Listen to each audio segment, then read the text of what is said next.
Assalamualaikum warahmatullahi wabarakatuh. Selamat pagi anak-anak semuanya. Salam sehat. Bagaimana kabarnya? Semoga semuanya baik-baik saja dan saya ucapkan selamat Lebaran. Mohon maaf lahir dan batin. Anak-anak, untuk pagi ini kita lanjutkan pelajaran biologi yang sudah pernah Bapak sampaikan kaitannya dengan perubahan lingkungan. Untuk hari ini kita akan bersama-sama untuk menajamkan sharing berkaitan dengan perubahan lingkungan. Tentunya anak-anak sudah membaca literasi tentang perubahan lingkungan ini. Untuk itu anak-anak, supaya acara ini bisa lancar, bisa mudah ditangkap, dan anak-anak bisa mendapatkan ilmu yang bermanfaat, untuk itu kita bersama-sama berdoa. Berdoa mulai.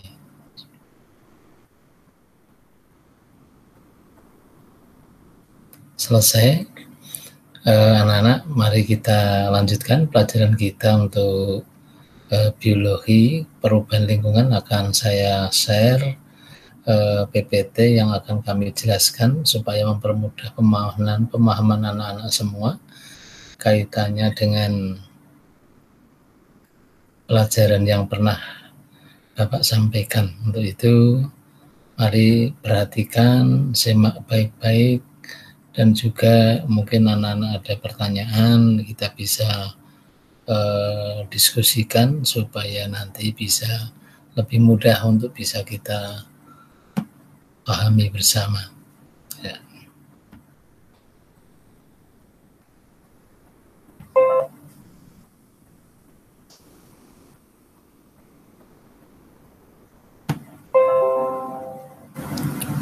Baik anak-anak, kita akan mulai untuk pelajaran tentang perubahan lingkungan. Ya, untuk itu sebelumnya anak-anak sudah mempelajari tentang konsep ekosistem dan sampai pada piramida ekologi, rantai makanan, jaring-jaring makanan, ada siklus biogeokimia.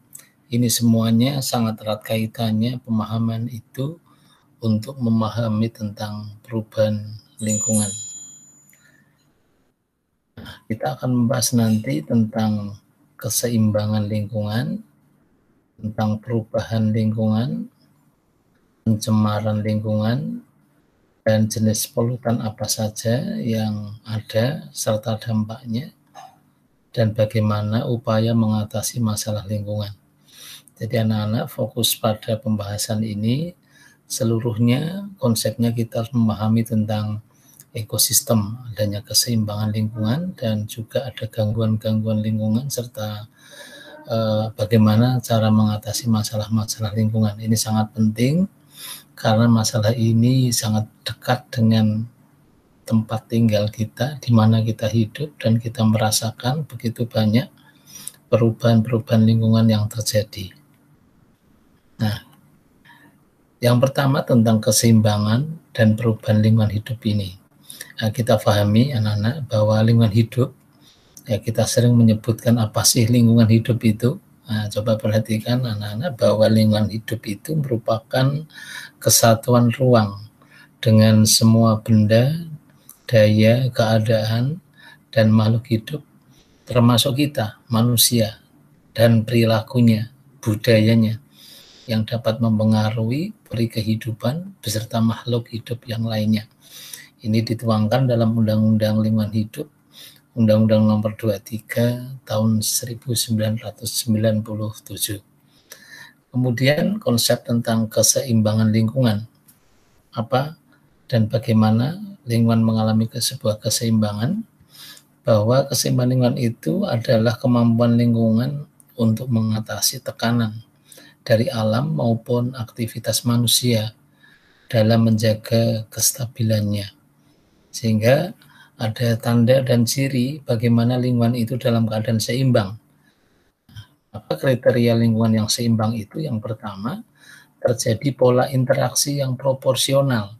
Jadi kalau ada rantai makanan, maka komponen rantai makanan itu akan berjalan secara proporsional. tidak ada yang dirugikan dalam rantai makanan.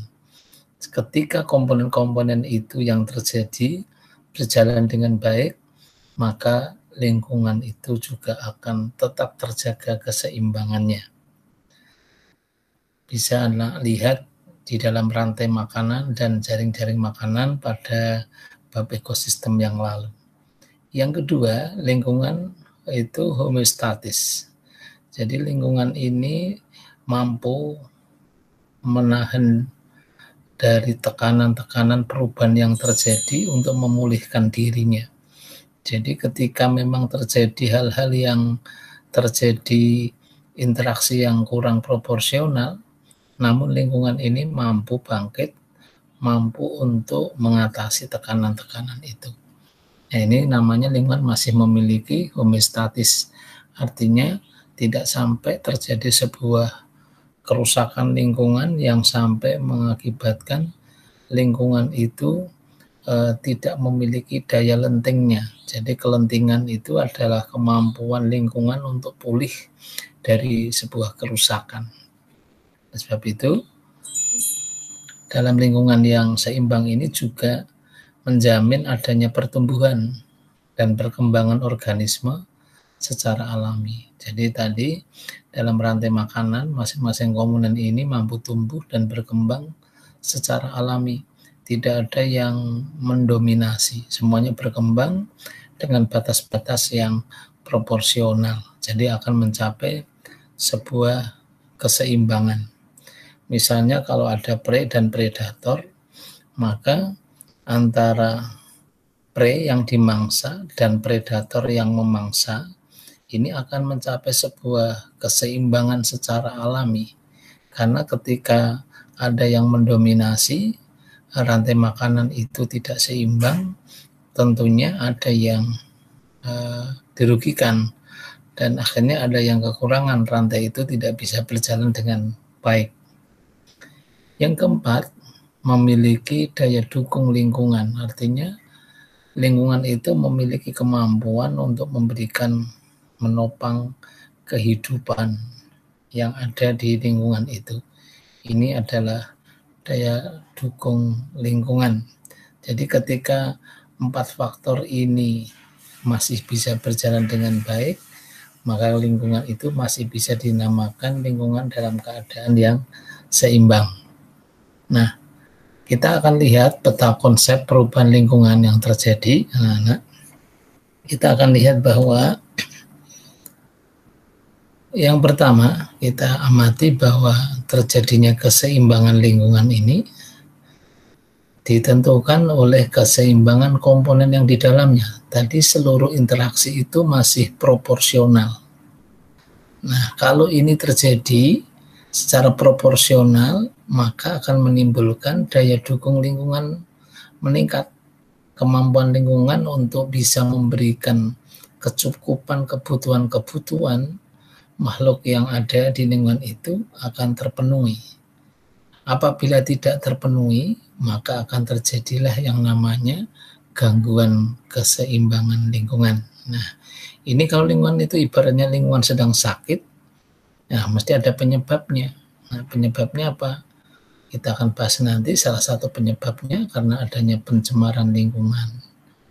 Nah, pencemaran lingkungan ini bisa disebabkan oleh limbah yang ada, ya, dan limbah ini bisa ditangani dengan daur ulang, nanti kita akan bahas. Dan juga pencemaran ini dilihat dari tempatnya, bisa terjadi di udara, di tanah, di air, dan berupa pencemaran suara. Jadi ini merupakan gangguan lingkungan hidup. Oleh sebab itu kita akan melihat satu persatu yang akan kita bahas tentang konsep keseimbangan lingkungan, perubahan lingkungan, kemudian ada faktor-faktor penyebabnya, polusi atau pencemaran itu, dan juga bagaimana nanti untuk mengatasi, ya, harus ditangani dengan masalah lingkungan itu harus ada solusinya, alternatif tindakannya.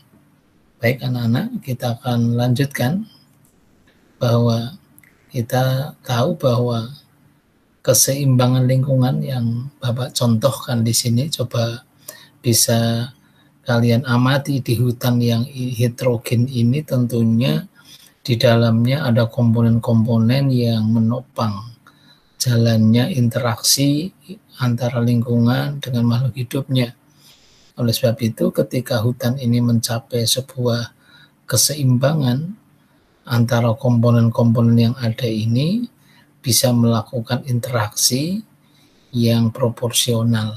Nah, jadi makanya kalau hutan ini memiliki potensi karena keanekaragaman biodiversitasnya yang begitu banyak, maka banyak alternatif jika terjadi gangguan di satu sisi, memiliki jenis lain yang bisa menopangnya. Inilah kekomplekan hutan, terutama hutan tropis ini merupakan hutan yang stabil karena keanekaragamannya yang cukup tinggi. Jadi keanekaragaman ini menjadikan sebuah pilihan ketika terjadi gangguan lingkungan.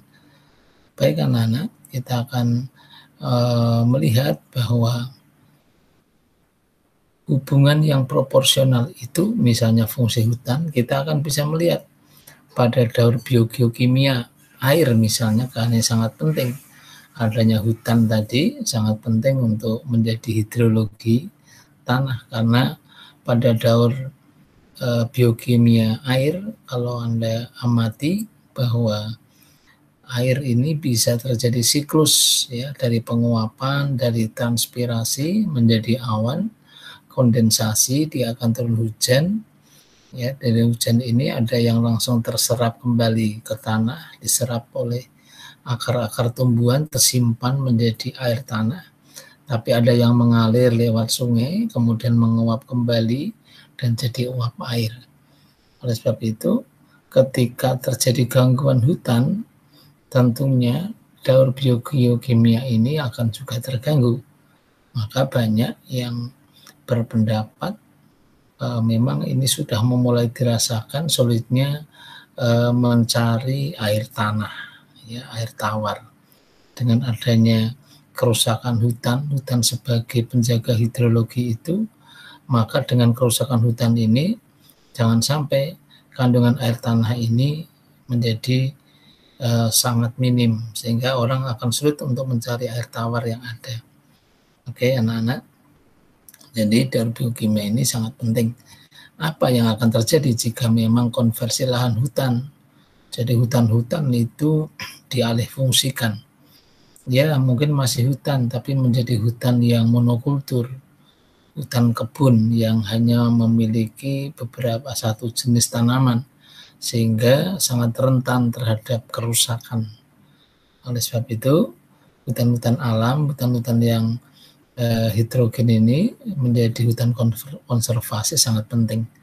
Nah, bagaimana dampaknya terhadap kesediaan air? Nah, tadi sudah saya sampaikan, karena dalam melihat siklus air ini, jika hutan yang bisa menyimpan air tanah ini dialih fungsikan, apalagi sampai terjadi deforestasi, ya, penggundulan hutan, ini akan menjadi gurun kembali, maka air ini akan sangat sulit. Jadi ini kalau Indonesia yang memiliki luas hutan yang sangat luas itu juga bisa terancam jika hutan-hutan alam itu mulai rusak karena mungkin ulah penebangan liar. Nah, ini yang perlu diantisipasi. Beberapa wilayah di Indonesia yang sudah memulai adanya kerusakan hutan dan dampaknya sudah sangat dirasa. Oke. Nah, penyebab perubahan lingkungan yang pertama karena memang faktor alam, ya. Memang faktor ini terjadi, mungkin gunung meletus, kebakaran hutan. Walaupun kebakaran hutan ini memang bisa alami, ya, karena memang kemarau, suhu yang sangat tinggi bisa memicu terjadinya kebakaran. Namun sekarang juga ada kebakaran yang disinyalir memang disengaja oleh manusia untuk pembukaan lahan dan sebagainya. Kemudian banjir. Nah, banjir ini juga merupakan faktor alami banjirnya. Tapi penyebab banjir ini juga bisa karena ulah manusia. Karena tadi hutannya yang gundul, yang menjadi pengikat air sudah tidak ada, akhirnya air lipasan yang di permukaan tanah ya tidak terserap menjadi banjir. Ya. Jadi kalau banjirnya ini alami. Kemudian tsunami yang sekarang di akhir-akhir ini menjadi topik yang menjadi bahan yang perlu menjadi perhatian Indonesia karena memiliki wilayah-wilayah yang rentan terhadap tsunami. Tsunami ini juga bisa membuat kerusakan lingkungan. Nah, kita akan lihat juga adanya gempa bumi. Inilah faktor-faktor alam yang bisa mengakibatkan perubahan lingkungan. Ya, jadi kalau ada gunung yang meletus tentunya lahar-laharnya bisa membakar, bisa menghanguskan komunitas yang ada di wilayah gunung tersebut. Ya, kemudian adanya kebakaran hutan, apalagi ini juga akan bisa menghilangkan ekosistem-ekosistem yang ada di hutan ini, yang akan terjadi perubahan yang luar biasa. Ya. Kemudian tsunami, masih ingat tsunami yang beberapa kali melanda, misalnya di Aceh dulu ya, yang makan korban yang sangat banyak. Maka juga ini bisa meluluh lantakkan lingkungan ekosistem yang semula sudah stabil barangkali. Jadi inilah penyebab perubahan-perubahan lingkungan oleh faktor alam. Berikutnya bahwa pada perubahan lingkungan juga karena faktor alam, di bab yang lalu ada yang dikenal dengan suksesi. Jadi setelah lingkungan itu mengalami perubahan yang karena faktor alam misalnya, akan terjadi pertumbuhan, perubahan lingkungan, membentuk sebuah ekosistem baru. Ya, di sini misalnya suksesi primer yang disebabkan oleh faktor alam. Di sini mungkin karena gunung yang meletus akan meluluhlantahkan kehidupan yang ada. Namun akan terjadi suksesi, akan tumbuh kembali walaupun dalam waktu yang sangat panjang. Nah, ini anak-anak, ingat kembali, saya hanya mengingatkan materi yang lalu di ekosistem bahwa alam setelah terjadi gangguan itu juga bisa pulih kembali melalui proses suksesi. Nah, termasuk ada suksesi rawa menjadi daratan ya karena pendangkalan. Setelah di air, rawa itu ditumbuh karena pendangkalannya semakin tebal, bisa ada lumut, lumut bisa rumput, rumput bisa perdu, perdu bisa pohon, sehingga bisa terjadilah nanti komunitasnya menjadi kelimak, menjadi hutan. Ya. Kemudian juga bisa ada suksesi sekunder yang mungkin faktornya tidak sampai menghilangkan seluruh dari ekosistem semula, karena nanti ada kerusakan, dia akan tumbuh kembali menjadi hutan yang semula karena masih memiliki daya lenting ya, daya purifikasi, pemulihan kembali. Mungkin bisa Anda lihat bahwa masing-masing bagian pertumbuhan ini mengalami pertumbuhan yang semula belum tumbuh. Beberapa pohon di sini mulai ada komunitasnya ya, dan akhirnya bisa menjadi hutan yang klimak ya. Mestinya ini waktunya yang juga sangat panjang. Jadi itulah perubahan lingkungan akan kembali lagi, lingkungan memulihkan diri. Jadi ini mengingatkan pada bab suksesi pada ekosistem yang lalu ya. Baik anak-anak, kita akan melihat penyebab perubahan lingkungan yang kedua karena adanya faktor aktivitas manusia. Nah, ini yang perlu sekali kita kaji supaya kita tidak salah untuk mengelola atau melakukan pembangunan. Walaupun pembangunan itu untuk mensejahterakan manusia, tapi pembangunan yang tidak betul di dalam pengelolaannya bisa berdampak menjadi pukulan balik karena lingkungan yang rusak pada suatu saat manusia yang akan menanggung akibatnya. Yang pertama, karena adanya penebangan hutan yang illegal logging, penebangan hutan yang tidak sesuai dengan aturan penebangan hutan. Tentunya kalau dulu ada penebangan hutan itu misalnya tebang pilih ya tanam Indonesia, ya tapi ternyata hanya tebang pilih, tapi tanam insya Allah ya tidak akan bisa membuat hutan itu tumbuh kembali. Jadi ini penebangan hutan ini harus benar-benar menjadi fokus ya, supaya hutan kita menjadi penopang ekosistem wilayah global. Nah, kemudian pembangunan industri, ya adanya industri selain membutuhkan lahan, lahan ini juga bisa membuka hutan, dan dari industri ini jelas akan menghasilkan bahan-bahan yang bisa mengganggu lingkungan atau polutan yang nanti kita akan bahas dalam pencemaran. Nah, berikutnya adalah perluasan pemukiman. Ya tidak dipungkiri sekarang banyak wilayah produktif yang dibuka untuk pemukiman ya.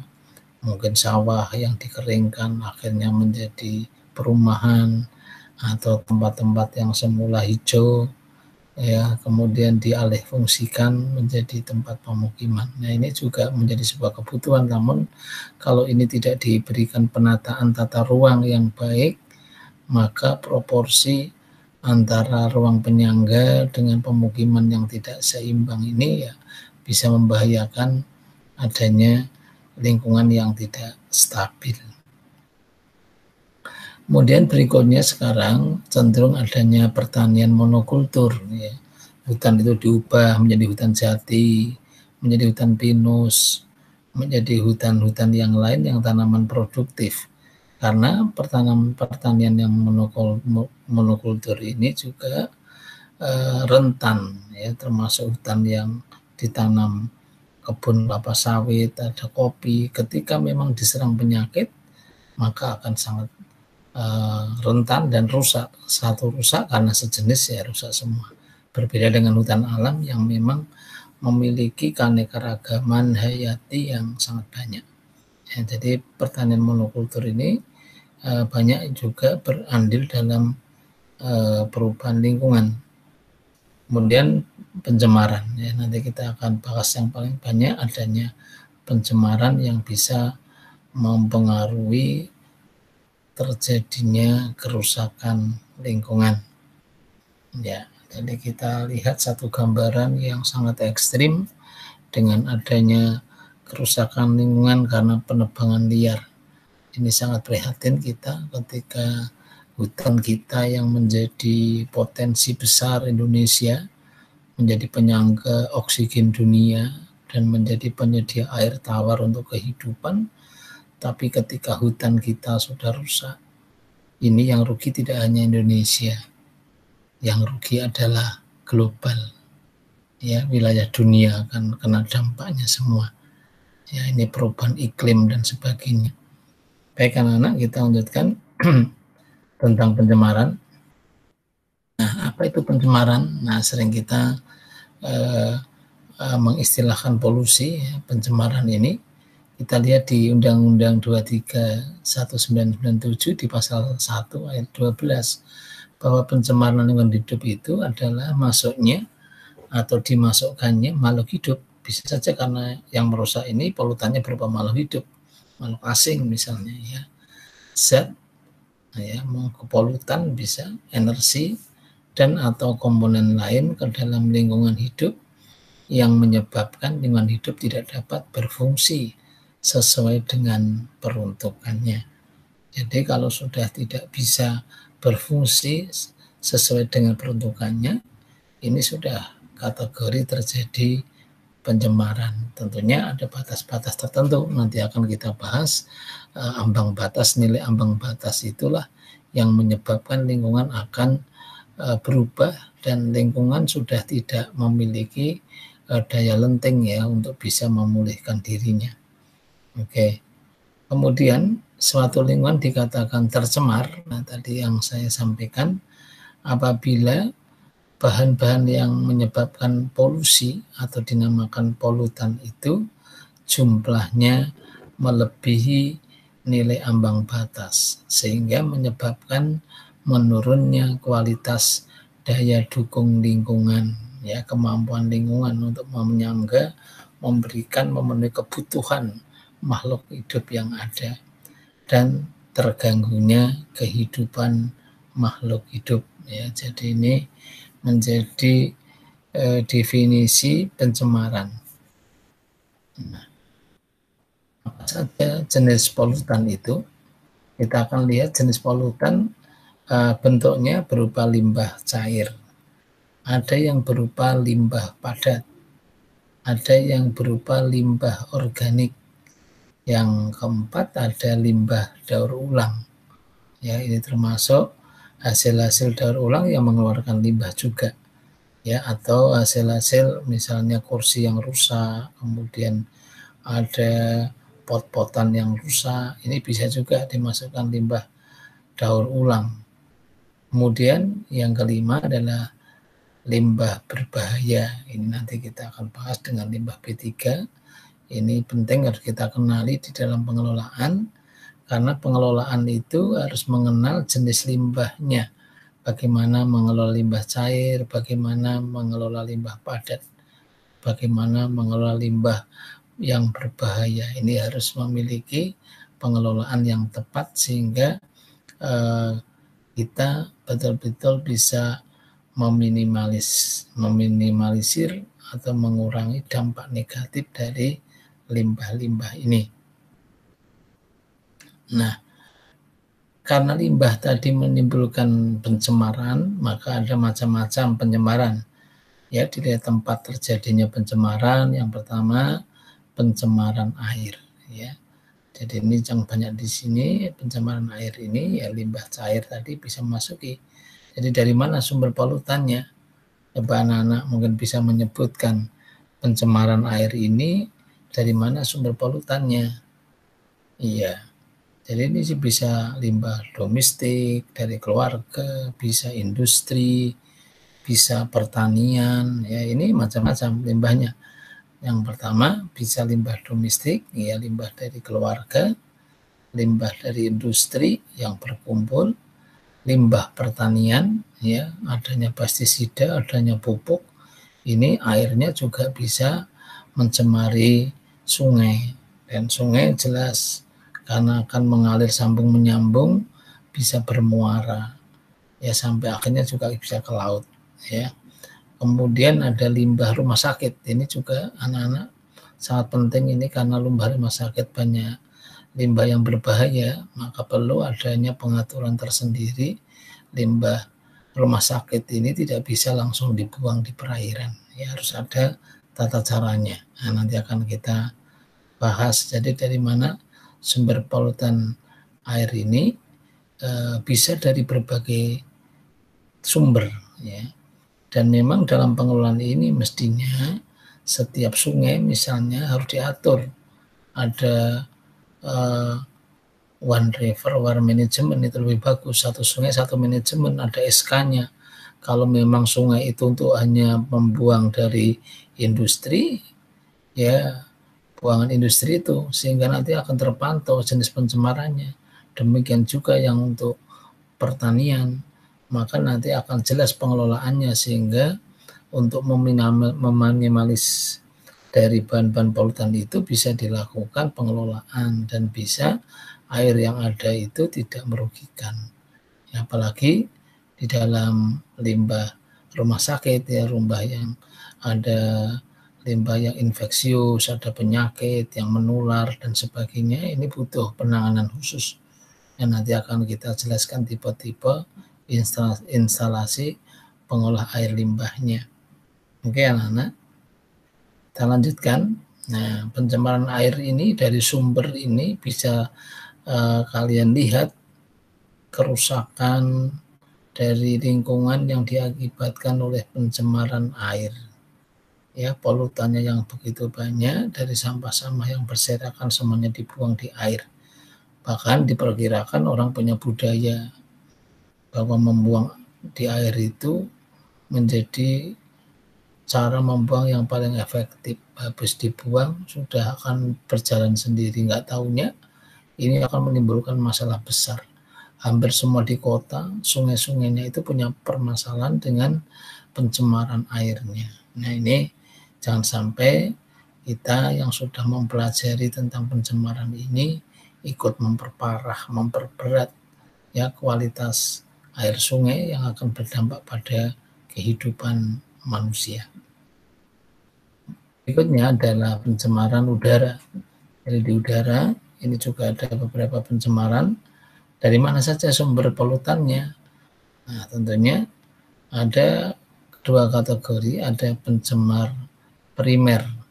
Ini yang dari langsung cerobong ya, bisa cerobong pabrik, cerobong knalpot ya, macam-macam yang mengeluarkan asap-asapnya langsung ke alam yang membuat pencemaran. Ini namanya pencemar primer ya. Ada kebakaran hutan ya, asapnya, kabutnya juga bisa membuat pencemaran udara primer langsung. Polutan ini menjadi gangguan ya, suasana kualitas udara ya. Kalau kebakaran hutan bisa membuat sesak ya nafasnya, ini akan sangat mengganggu, terjadi gangguan pernafasan atas. Ini ada ISPA misalnya ya, ini sangat berbahaya. Tapi ada juga yang pencemar sekunder, artinya dari buangan-buangan tadi gas-gas itu akan merangkai menjadi bentuk pencemar baru. Misalnya adanya uap air bergabung dengan NOx ya, SOx ya, sulfur oksida, akan membuat hujan asam. Jadi hujan asam ini menjadi pencemar sekunder karena bahan-bahannya memang dari gabungan dari zat-zat primer yang bergabung kemudian turun menjadi hujan asam. Ya, kita akan lihat ini adalah yang primer langsung dari pabrik-pabrik ini, asapnya akan sangat mengganggu ya aktivitas industri ini. Nah, sedangkan untuk yang hujan asam tadi yang saya sampaikan, adanya penggabungan, adanya H2O, kemudian dengan adanya NOx, SOx, ya, ini ada senyawa sulfur dan nitrat, ini akan bergabung menjadi asam sulfat, ya, dan nitrat juga turun hujan. Ini hujan asam ini akan sangat merugikan. Jadi hujan asam menjadi bentuk karena terjadinya pencemar sekunder. Nah, di udara ini, pencemaran udara juga bisa mengakibatkan terjadinya penipisan ozon. Anda bisa lihat di panah ini ozonnya ya sudah mulai menipis ya. Ini sehingga inframerah yang mestinya dilindungi oleh ozon bisa menembus sampai ke bumi, dan ini bisa menyebabkan gangguan, bisa ke kanker kulit dan sebagainya. Jadi kita waspada, sekarang terjadi penipisan lapisan ozon, nanti kita akan bahas tentang prosesnya. Jadi ini menjadi contoh adanya pencemaran udara ya, yang sangat berbahaya, dan karena global harus butuh kesadaran satu bumi, satu masa depan. Nah, ini harus kita sadarkan dunia tentang ozon milik kita bersama ini. Oke?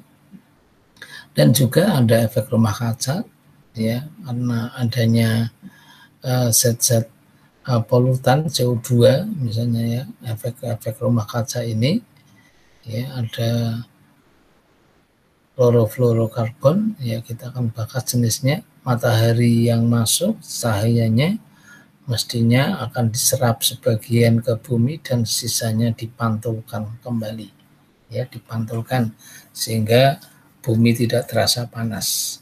Tapi karena adanya lapisan yang menjadi efek rumah kaca pada lapisan atmosfer di troposfer ini ya, karena tebalnya dia nggak bisa keluar, dia bisa kembali lagi, sehingga ini akan membentuk bumi menjadi hangat dan panas, sehingga terasa menjadi efek rumah kaca. Jadi efek rumah kaca sebetulnya adanya suhu yang panas itu akibat adanya cahaya yang mestinya dilepas di atmosfer, dia nggak bisa keluar, dan akhirnya dia dipantulkan kembali ke bumi, menjadi suhu meningkat. Seperti kalau kalian mungkin di akuarium ya, di rumah kaca yang banyak kacanya, di situ tanpa udara ya, akan terasa sangat panas di dalamnya.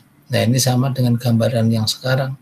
Ini sangat bahaya ketika memang suhu bumi kita naik, bisa mengakibatkan es-es di kutub utara terutama yang sangat luas maupun kutub selatan bisa mencair. Apa yang terjadi kalau laut naik? Ya, ini bahaya sekali. Oleh sebab itu, kita juga ikut berperan nanti di dalam apa yang harus kita lakukan supaya tidak menambah terjadinya efek rumah kaca yang bisa menyebabkan global warming. Jadi ini menjadi panas bumi kita akan meningkat. Ya. Ini adalah pencemaran tanah, ya, pencemaran tanah. Ini juga harus kita waspadai apa saja jenis polutannya. Jadi kalau kita melihat tanah itu menjadi tumpah darah kita, kehidupan kita di tanah inilah kita akan bisa berharap tanah menjadi produktif, bisa menopang kebutuhan, ya, daya dukung lingkungannya supaya tetap baik. Namun ketika ada polutan yang di tanah karena industri, ya, karena adanya bahan-bahan padat yang lainnya, ada plastik, ya, tanah kita sudah tidak lagi bisa produktif. Coba kita sekarang juga banyak orang mengeluh bahwa kalau ada orang yang mencangkul di sawah, di rumah, hanya beberapa cangkulan sudah ketemu dengan bahan-bahan ini, ada kaleng, ada gelas, ada plastik, ya, ada aluminium, ada besi, ada botol, macam-macam. Ini akan mengisi di bawah tanah. Jadi ini sekarang kita prihatin bahwa tanah yang kita huni sekarang sudah banyak sekali kena polutan-polutan yang mestinya tidak berada di dalam tanah. Oke.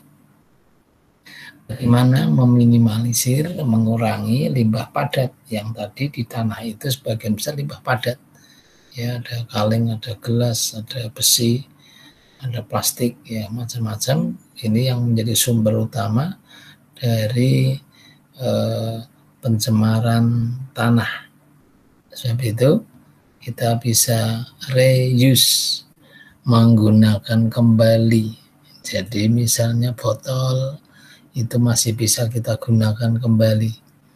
Ya, reuse kita gunakan. Tas kresek juga jangan hanya sekali pakai, kita simpan, kita pakai lagi. Ini reuse supaya mengurangi ada tas kresek baru yang diproduksi, ada botol baru yang diproduksi. Ini reuse, gunakan kembali. Kemudian yang berikutnya replacement, mengganti yang lebih aman. Nah, ini kita mengganti misalnya dari plastik yang biasanya untuk makan pakai bahan yang tidak terurai, kita pakai bahan misalnya daun jati, daun pisang, atau kertas yang bisa terurai, sehingga ini akan mengurangi dampak limbah padat di tanah yang terlalu lama diurai nanti. Jadi ini penggantian ini sangat penting, kita memilih bahan-bahan yang sifatnya biodegradable, artinya bisa terurai sehingga tidak menjadi bahan padat yang ada di dalam tanah yang akan sangat mengganggu. Yang berikutnya adalah reduce, untuk mengurangi. Ya, kita harus bisa mengurangi, ya, polutan itu. Dengan cara apa? Ya tadi kalau kita mau belanja kita udah bawa tempat sendiri, berarti kita tidak beli plastiknya, ya. Nah, ini mengurangi. Jadi ini kesadaran mengurangi inilah yang akan nanti berdampak, kelihatannya kecil tapi ketika ini bersama-sama maka akan terasa dampaknya. Ya, jangan sebaliknya, sekarang ini masih banyak yang belum menyadari, ya, penggunaan tas kresek terutama, walaupun mungkin di supermarket itu sudah tidak disediakan, tapi tetap aja karena nggak membawa ya tetap membeli, ya. Jadi ini adalah mengurangi.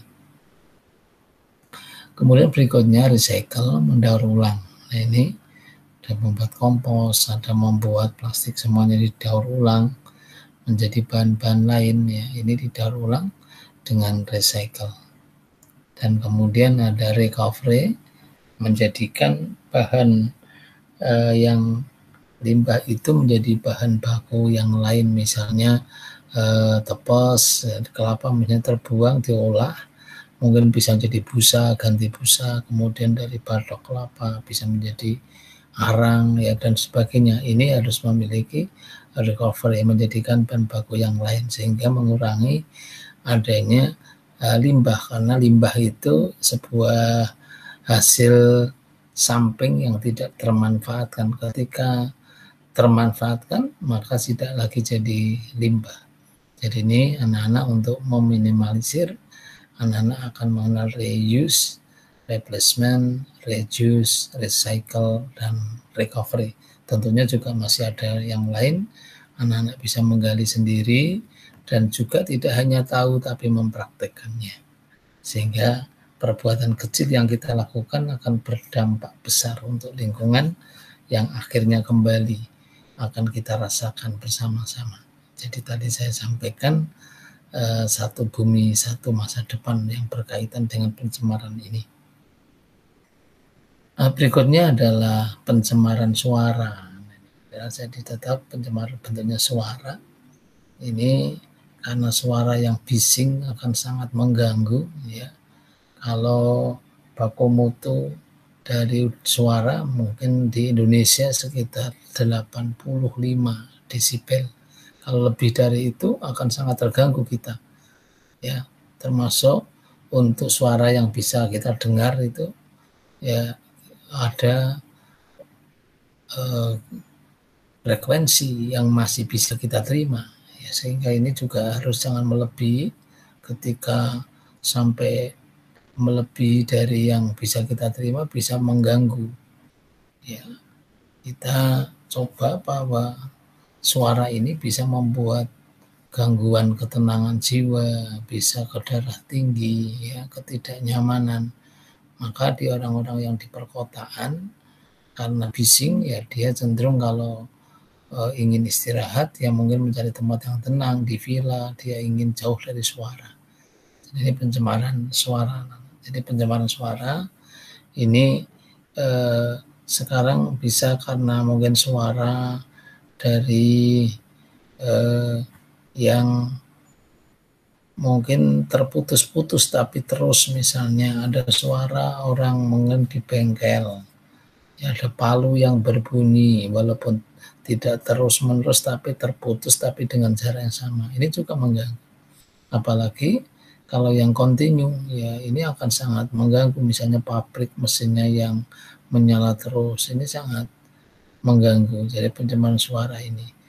Kemudian kalau tidak kontinu, hanya saat-saat, mungkin keramaian kota ya, terutama rumah yang dekat jalan raya, apalagi sekolah di tepi jalan raya, ini ketenangan untuk kelasnya ini bisa terganggu karena mungkin hiruk pikuk jalan raya ikut masuk. Itulah sebabnya ada usaha mungkin ditanami tanaman-tanaman ornamental ya untuk mengurangi pencemaran suara sehingga sekolahnya bisa kedap suara. Jadi ini disarankan sekolah-sekolah pinggir jalan raya harus punya tanaman-tanaman ornamental yang agak tinggi untuk menjadi pagar biologi sehingga bisa untuk mengurangi intensitas suara yang masuk.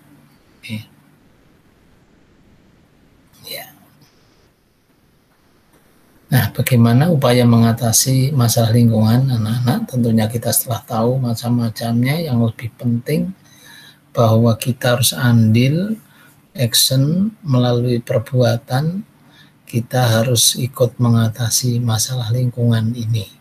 Karena ini tanggung jawab bersama.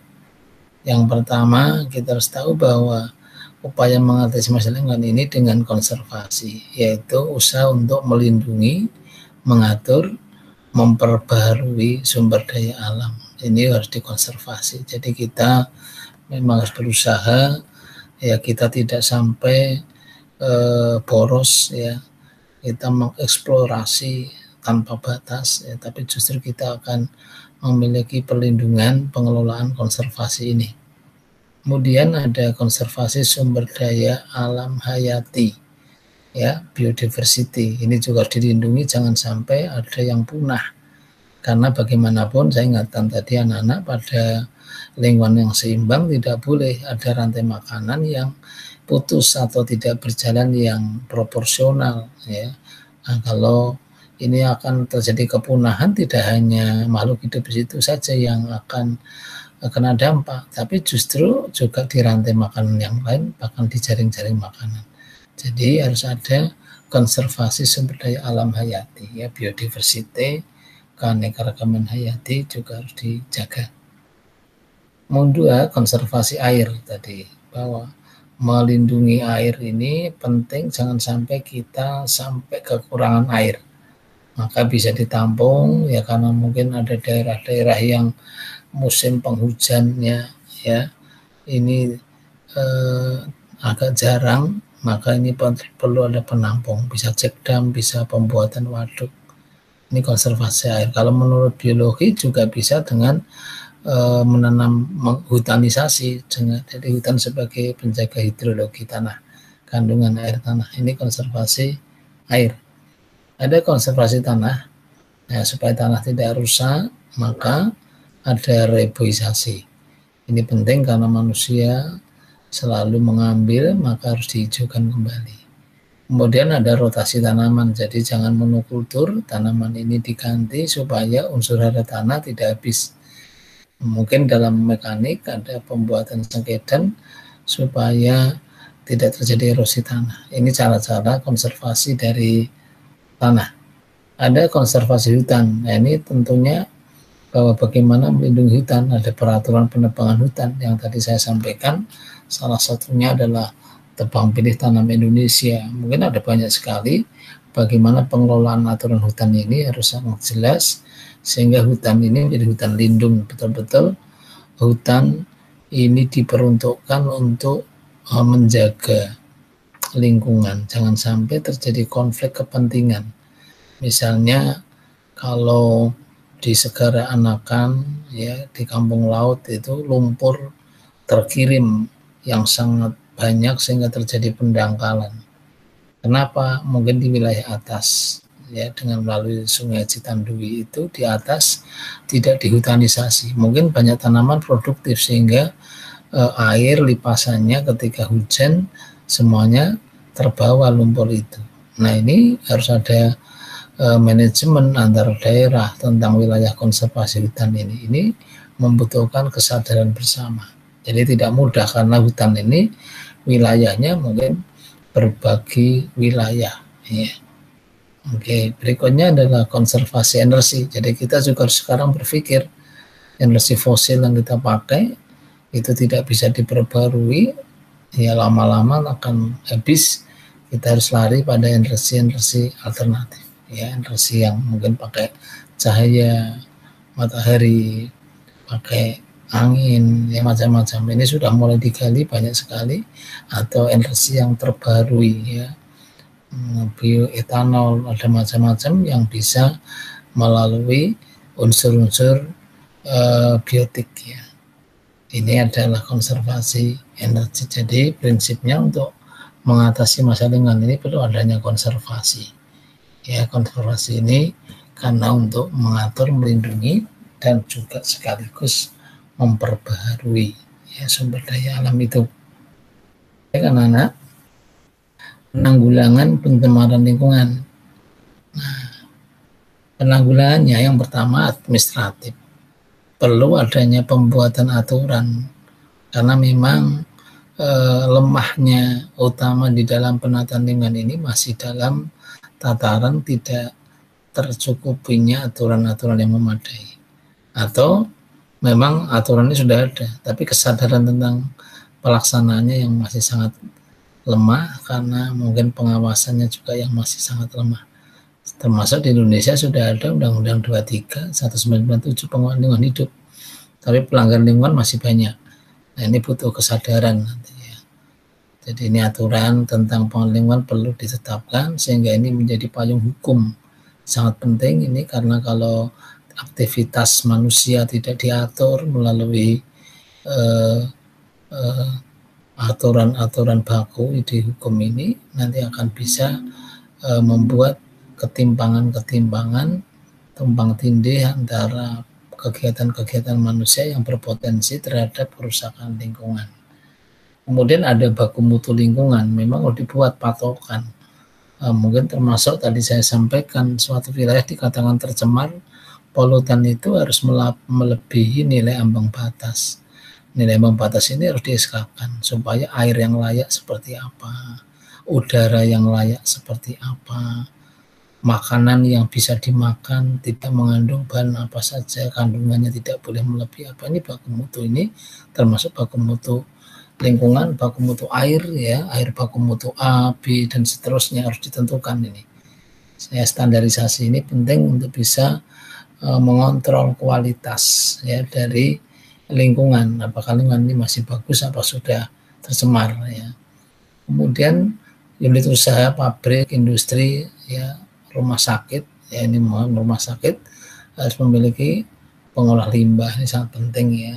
Kesadaran penyediaan pengolah limbah ini yang kadang-kadang masih tidak terbuka, sehingga sembunyi-sembunyi tahu-tahu dibuka, dan ini bisa berdampak ya. Kalau banjir semua pabrik, industri bisa membuang limbahnya, bayangkan kalau itu limbah-limbahnya adalah limbah berbahaya, ini sangat berbahaya ya. Kemudian yang berikutnya adalah penanggulangan secara teknologis, teknis ini sifatnya, bagaimana untuk mengelola lingkungan pencemar itu supaya nanti dibuang di perairan umum dia sudah tidak berbahaya. Maka ada juga mungkin ada insinerator, ini pembakar dengan suhu tinggi ya, ini tidak menimbulkan polusi asap ya. Kaleng juga bisa hancur, gelas juga bisa pecah, ini untuk bisa polutan-polutan padat bisa dihancurkan. Nah, kemudian ada instalasi pengolah limbah cair domestik ya, ini di keluarga butuh, karena andilnya limbah domestik sekarang sangat besar sekali terhadap pencemaran air. Jadi adanya instalasi pengolah limbah cair domestik ini juga mendapatkan kesadaran bersama, setiap rumah memiliki ini. Kemudian ada instalasi pengolah air limbah, ini IPAL di unit usaha ya, baik itu rumah sakit, ada industri ya, harus sangat dipersyaratkan dan dikontrol. Jangan sampai ada pabrik, industri, rumah sakit ternyata pembuangan limbahnya tidak dikelola dengan baik. Ini yang berkaitan dengan teknologis. Anak-anak bisa browsing contoh-contoh untuk pengolahan air limbah IPAL ini banyak sekali ya, ada metode yang berbanyak. Oke. Yang ketiga, melalui edukatif. Nah, ini anak-anak, termasuk anak-anak sekarang mendapatkan pelajaran tentang ini, semoga bisa menjadi manusia yang memiliki pengetahuan ya, kemudian psikomotornya tumbuh, keterampilan berkarya melakukan sesuatu dengan penyelamatan lingkungan ini, dan kemudian juga sikap yang menjadi peduli terhadap lingkungan. Ini ya, pendidikan harus disadarkan kembali. Tidak cukup hanya menyediakan tong sampah kalau tidak punya kesadaran membuang sampah. Bahkan sekarang ada sampah terpilah, ada organik, ada anorganik. Banyak ternyata tempat-tempat itu kosong. Kalaupun tidak kosong, ternyata isinya juga salah. Mana yang organik, mana yang anorganik. Saya kira ini butuh sekali pendidikan, edukasi terhadap masyarakat. Sehingga dari hulu ke hilir ini harus memiliki kesamaan pengelolaan sampah ini. Jangan sampai hanya mungkin di rumah dipisah, ternyata diangkut truk masih sama, kemudian di TPA masih sama ya. Mungkin di hilirnya berbeda. Ya, ini nanti pemanfaatan dan pengelolaannya lebih sulit dan membutuhkan yang mahal ya, maka perlu edukasi. Ini sangat efektif karena intinya manusia harus memiliki kesadaran ya, melalui pengetahuan, keterampilan dan sikap. Ini perlu dikembangkan. Ya, tidak hanya pendidikan formal, juga bisa di penyuluhan di masyarakat. Harus dibuat penyuluhan tentang bagaimana kesadaran sampah ini. Karena masalah besar. Katanya orang ketika mau jadi pemimpin daerah itu, permasalahan yang besar adalah bagaimana bisa mengatasi sampah itu. Itu anak-anak. Dan contoh IPAL rumah sakit, ini Bapak memberikan contoh, dan banyak ada teknologi pengolah air limbah rumah sakit. Nah, ini ada air baku pada masuk di pertama, ya, kemudian masuk pada etapa 2, ya, sampai nanti akhirnya menjadi air yang lipasan airnya ini siap untuk dikeluarkan.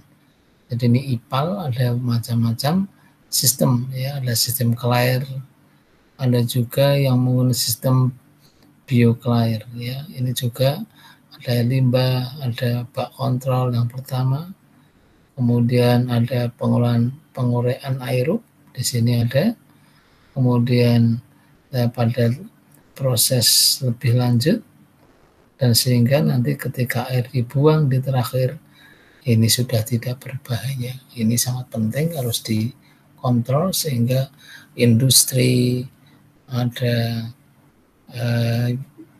pabrik, ada rumah sakit, harus dipastikan IPAL ini berfungsi dengan baik sehingga tidak merugikan lingkungan. Nah, terakhir anak-anak, tadi berkaitan dengan pengelolaan lingkungan yang tidak kalah penting, kita harus juga punya hubungan baik dengan lingkungan yang dikenal dengan etika lingkungan. Tidak banyak yang Bapak sampaikan di etika lingkungan ini kembali pada kesadaran kita tentang manusia. Nah, di dalam Al-Quran juga disampaikan, sesungguhnya Tuhan Allah menjadikan manusia sebagai pengelola lingkungan, menjadi khalifah, pengatur di bumi. Ini dalam surat Al-Baqarah 30, jadi manusia ini memang memiliki amanah yang besar untuk menyelamatkan lingkungan. Jadi khalifah di sini dalam arti bisa mengelola dengan baik, bijak, ya, bisa melestarikan. Oke. Yang kedua, hanya dengan manusia yang baik, lingkungan akan berkembang secara optimal, dan hanya dengan lingkungan yang baik, manusia akan berkembang secara optimal. Artinya, manusia menjadi bagian dari lingkungan, sehingga apapun yang dilakukan di lingkungan, pada akhirnya dampaknya akan terkena pada manusia itu sendiri. Ini pendapat dari Otto Sumarwoto, ya, orang yang memang ahli lingkungan.